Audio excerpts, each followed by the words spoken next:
Балдың ауруыңызға ем болғанын қаласаңыз, ыстық суға және ыстық шайға қосып ішпеңіз. Себебі жоғары температурадағы су балдан керісінше зиянды заттарды бөледі. Ал балды қалай дұрыс пайдалануға болады? Осы сұраққа жауап алу үшін каналыма тіркеліп, видеоны соңына дейін қараңыз. Назарларыңызға балды пайдаланудың 13 ережесін ұсынамын. Таңертең аш қарынға 2 шай қасық балды қайнаған суға салып ішіңіз. Бұл сусын күні бойы сергек жүруіңізге пайдасын тигізеді. Сонымен қатар, ол ағзада зат алмасу процесін жақсартады. Бірақ балды аш қарынға құр өзін ғана қабылдауға болмайды. Өнімдегі инсулиннің шамадан тыс бөлінуі ағзада қант тудырады. Ұйықтар алдында жылы шайға немесе сүтке бал салып ішу пайдалы.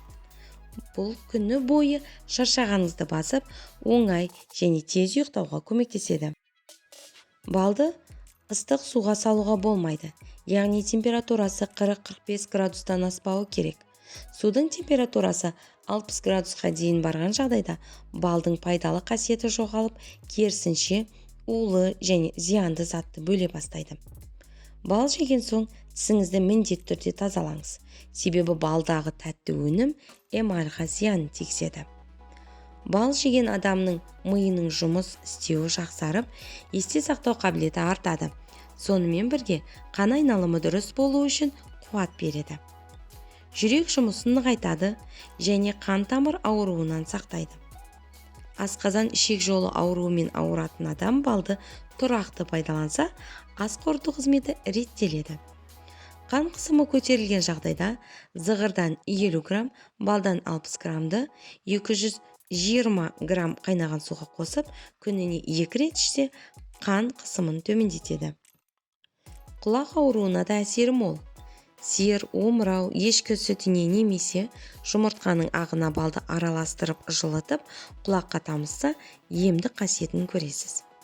Үккіштен өткізілген сәбізге бал қосып, банкіге салып, біраз уақыт қойса, сіңіп, тосап сияқты өте тәтті тағам болады. Бауыр, өт жолы ауыратын адамдарға пайдасы зор.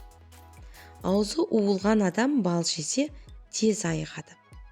Бал күйген жерге де пайдалы. Күйікке балды күніне 2 рет жағып отыру керек. Егер сізге пайдалы ақпарат болса, каналыма тіркеліп, лайк басып, комментарийға бал туралы ой-пікіріңізді жазуды ұмытпаңыз.